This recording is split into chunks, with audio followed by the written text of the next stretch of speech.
우리나라 역대 정부의 평균 그 재임 기간이 혹시 얼마나 될 것 같습니까? 좀 지난 자료이기는 한데 한 2002년도에 그 한국행정연구라고 하는 그 논문지에 실린 글을 보면은 그 당시 기준이겠죠. 우리나라 장관의 평균 재임 기간이 한 14개월 정도, 그러니까 1년 조금 남짓되는 기간이었다고 합니다. 그렇게 길지 않죠. 근데 반면에 아이슬란드라든지 오스트리아 같은 경우에는 장관의 재임 기간이 한 6년 이상이 된다. 그런 글도 보았습니다.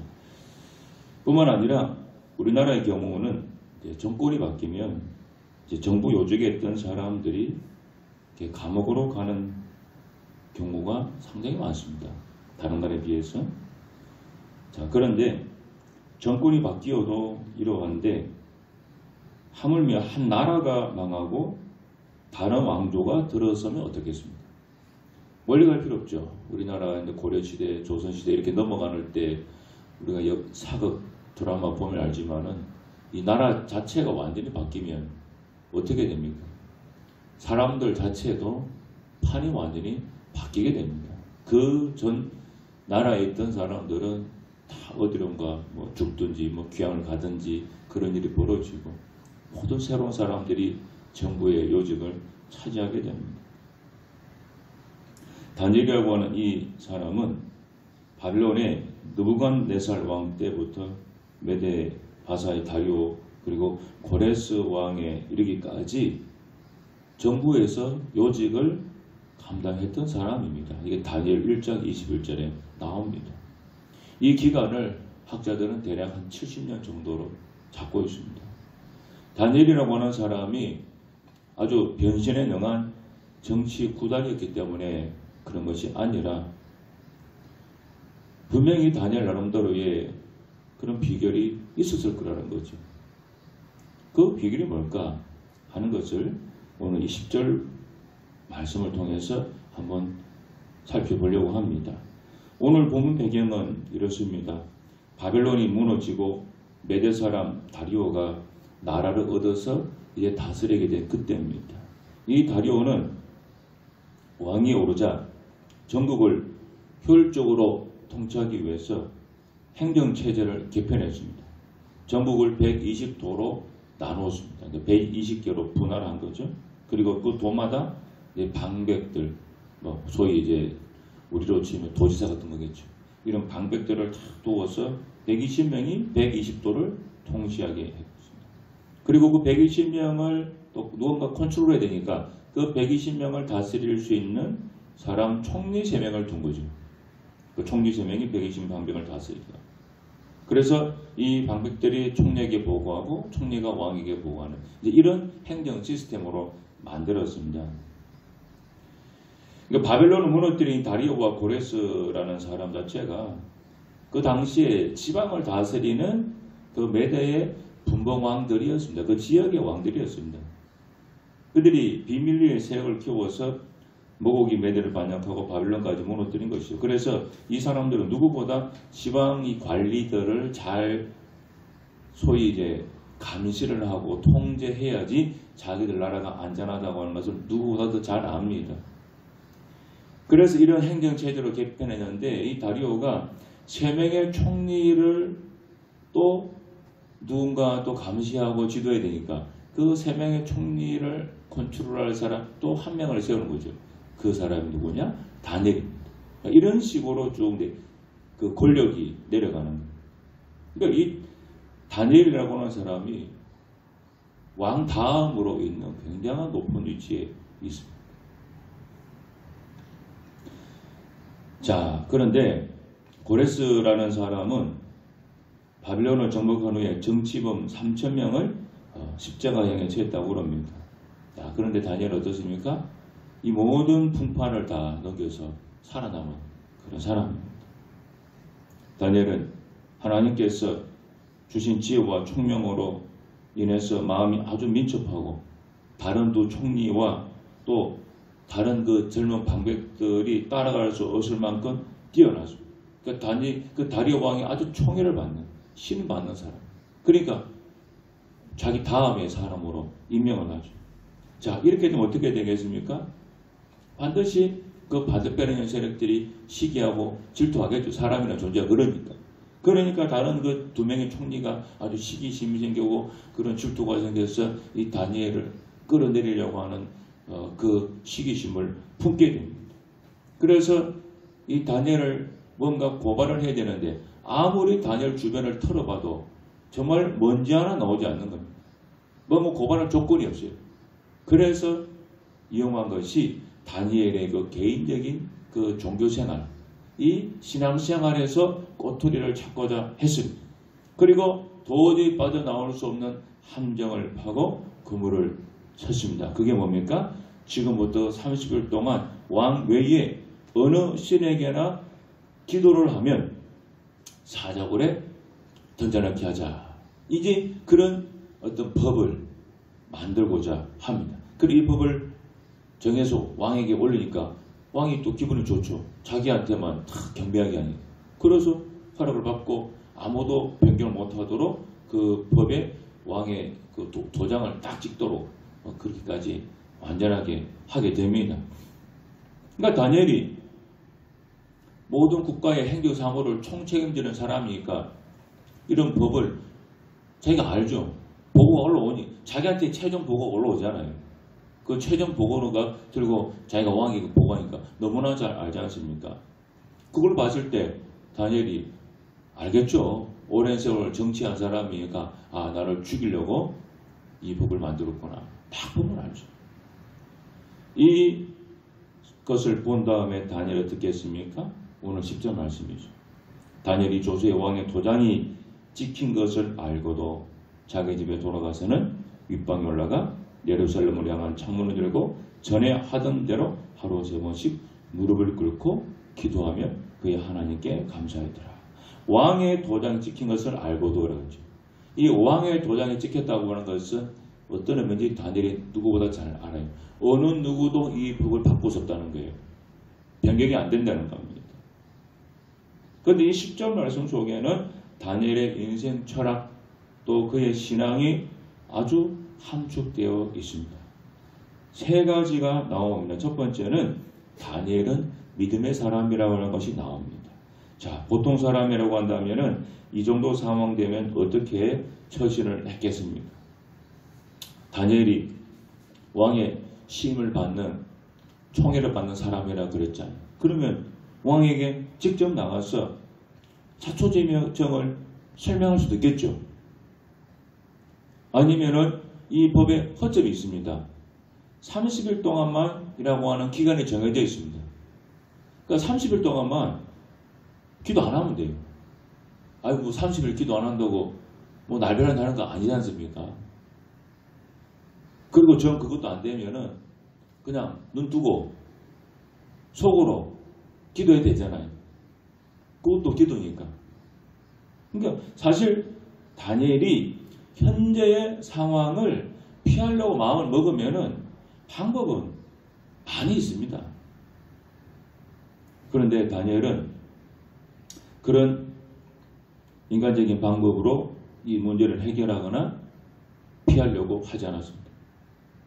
그는 믿음으로 정면 돌파를 시도했습니다. 그는 조세의 의인이 지킨 것을 알고도 하나님께 기도했습니다. 그가 이 금령을 어길 때 직면하게 될 실제적인 어려움이 무엇입니까? 제일 먼저 총리직에서 쫓겨날 것이고, 그리고 귀중한 생명을 잃게 될 것이 불보듯 뻔합니다. 여러분, 우리 옛말에 똥밭에 뒹굴어도 이 세상이 낫다, 그런 말이 있어요. 그러니까 사람은 자기 생명 귀한 것을 안다는 거죠. 다니엘이라고 해서 자신의 생명에 대한 애착이 없겠습니까? 그러나 다니엘은 조세의 의인을 지킨 것을 알고도 원래 하던 대로 방식대로 기도했습니다. 자, 이것은 믿음이 없이는 불가능해요. 인간의 생사복을 주관하고 모든 만물을 당신의 뜻대로 움직이는 그 하나님을 믿는 그 절대적인 믿음이 없으면 이런 행동을 취할 수 없습니다. 그래서 다니엘은 믿음의 사람이라는 거예요. 그의 이러한 믿음이 어떠한 인생의 광풍에도 원수들의 위협에도 흔들리지 않고 신앙을 지키도록 해주었던 것입니다. 1982년 에베레스트 산을 정복하기 위해서 고도의 훈련을 해오던 미국의 등반 대원들이 네팔에 모였습니다. 그 현지에 이제 등산을 안내하는 그 쉘파가 그들을 보고서 이렇게 얘기했습니다. 여러분이 저 정상까지 올라서고 싶다면은 저를 전적으로 믿고 따라오셔야 됩니다. 이렇게 말했습니다. 그러자 등반 대원들이 말하기를 아니 우리는 수년간 에베레스트 산을 정복하기 위해서 혹독한 훈련을 받은 전문가들인데 고작 안내인 주제에 감히 자기를 믿고 따라오라고 하느냐. 자, 이런 식으로 얘기를 했다는 거죠. 그렇겠죠. 벌써 몰골에서부터 다르잖아요. 자기들은 완전히 전문적인 그런 장비로 갖춰있고 최고급을 갖춰있는데 쉘퍼를 보니까 뭐 자기들에 비해서는 좀 허접하죠. 그래서 다른 등반대원들이 쉘파의 말에 주의를 기울이지 않았습니다. 그러나 루히테크라고 하는 사람은 생각이 달랐습니다. 저는 정상에 올라가고 싶습니다. 당신이 하라고 하는 대로 최선을 다하겠습니다. 그렇게 얘기했습니다. 결국 쉘파를 믿고 그가 인도하는 길을 선택한 이 휴테크만이 에베레스트 정상까지 올라갈 수가 있었고 나머지 대원들은 중도에다 포기를 했다고 합니다. 여러분, 믿음으로 산다고 하는 것이 사실 바로 이와 비슷합니다. 하나님을 전적으로 신뢰하고 순종하고 모든 결과를 완전히 일임하는 거예요. 이게 믿음입니다. 내 눈에 보이는 것이 어떻든 간에 그걸 무시하고 완전히 일임하는 거죠. 그러니까 믿음의 사람 다니엘은 하나님을 전적으로 신뢰했고 모든 것을 다 맡겼습니다. 그 결과 사자굴에서도 다시 돌아오는 그런 기적을 체험한 거예요. 이게 바로 믿음입니다. 그리고 두 번째, 다니엘은 기도의 사람이었습니다. 여러분 10절 보십시오. 여기서 우리는 다니엘의 기도 생활을 엿볼 수 있습니다. 다니엘은 문제가 생기자 갑작스럽게 할 수 없이 하나님께 엎드려 기도한 것이 아닙니다. 전에 하던 대로라고 하는 말이에요. 전에 하던 대로. 이것은 그가 항상 꾸준히 하루 3번씩 하나님께 나가서 기도를 해왔다는 거예요. 습관적으로. 그의 인생 승리 비결이 여기 있습니다. 다니엘은 비가 오나 눈이 오나 기쁠 때나 슬플 때나 변함없이 항상 하나님께 무릎을 꿇고 기도했습니다. 어렵고 힘들고 문제가 있을 때만 하나님께 나가서 기도한 게 아니죠. 일이 잘 풀리고 행복할 때도 하나님께 나가서 정말로 감사하고 영광을 돌렸습니다. 이 기도라고 하는 것은 다니엘의 생활의 중요한 부분이었어요. 소년 시절에 끌려와서 8이 넘도록 70년간을 꾸준히 기도를 해온 것입니다. 여러분 이것은 정말로 믿음이 아니고선 불가능한 거죠. 다니엘이 70년 동안에 하루도 안 빠지고 매일같이 또 그 이날까지 하루 3번씩 꼬박꼬박 하나님께 기도를 했습니다. 여러분 고기도 먹어본 사람이 잘 먹는다고 하지 않습니까?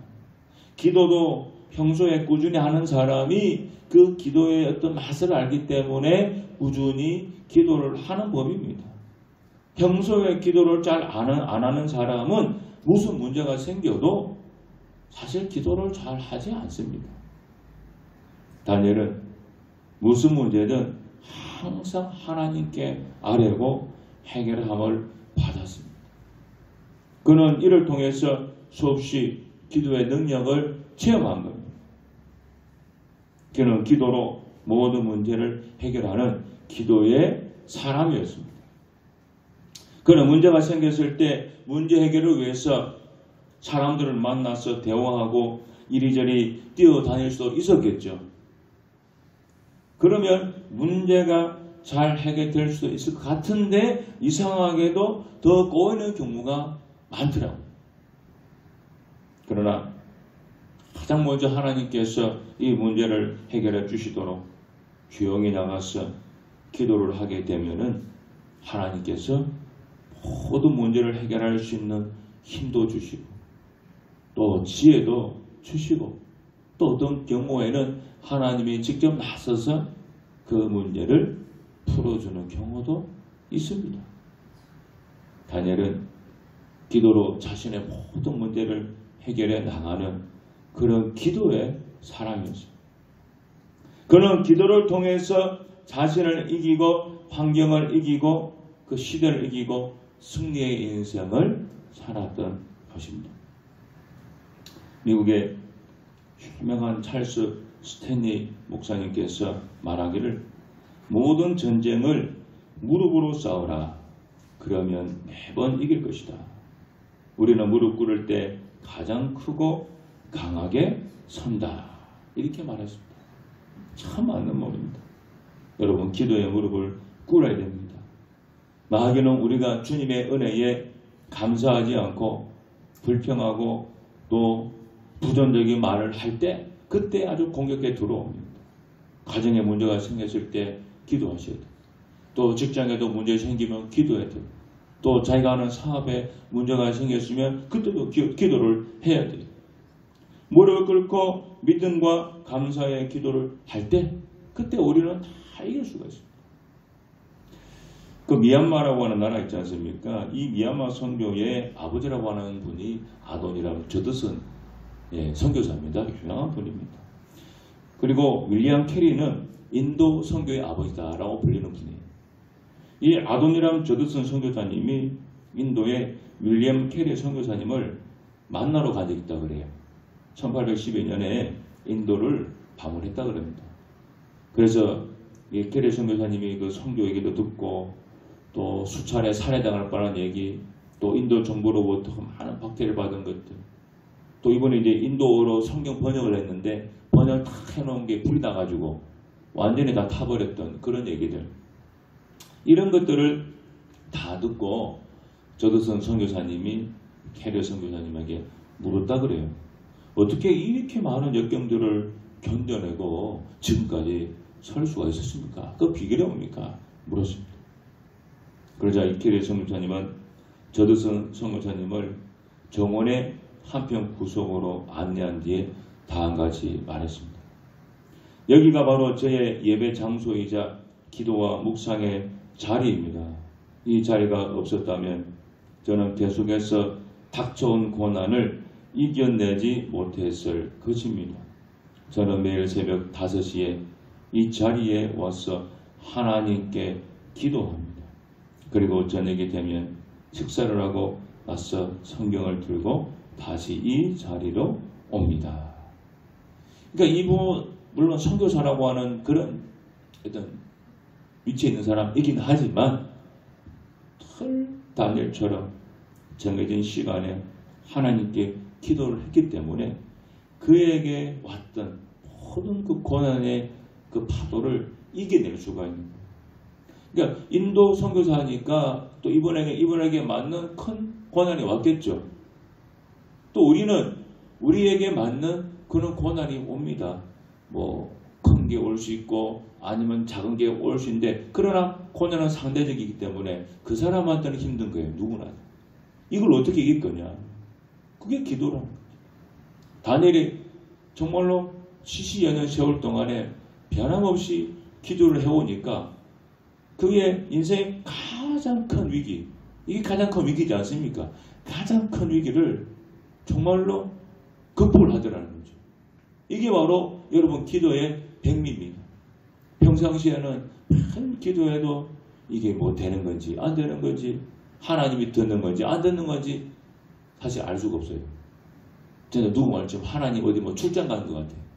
그런데 우리가 꾸준하게 기도를 하면은 정말로 우리가 이번에 꼭 넘어야 될 산, 그 산을 넘게 되잖아요. 근데 그걸 넘고 나면 어떻게 됩니까? 정말로 푸른 초장이 펼쳐지면서 하나님의 큰 복이 기다리고 있는 것입니다. 이 사자굴에 고비를 넘기니까 다니엘이 어떻게 됩니까?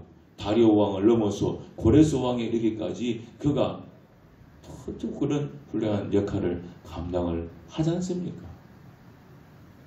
마지막 세 번째는 다니엘은 범사에 감사할 줄 아는 사람이었습니다. 10절이죠. 우리는 다니엘의 기쁜 신앙의 정지를 보고 놀라게 됩니다. 현재 그의 형편은 도저히 감사할 수 없습니다. 어떻게 감사를 합니까? 내가 믿음으로 살았는데 왜 이런 고난을 주십니까? 라고 하나님께 질문을 항변을 해도 모자랄 상황입니다. 그런데 다니엘은 조용한 가운데 하나님께 감사했습니다. 어떤 불평도 없습니다. 어떻게 이런 형편 가운데에서도 감사할 수 있었을까요? 여기서 우리가 주목할 점이 있어요. 여러분 10절에 보시면 그의 하나님께 감사하였더라. 그러게 돼요. 그의 하나님. 여러분 그의 하나님 어떤 하나님입니까? 다니엘의 산하 목자가 되어서 인도해 주시고 지켜주시고 도와주신 하나님이죠.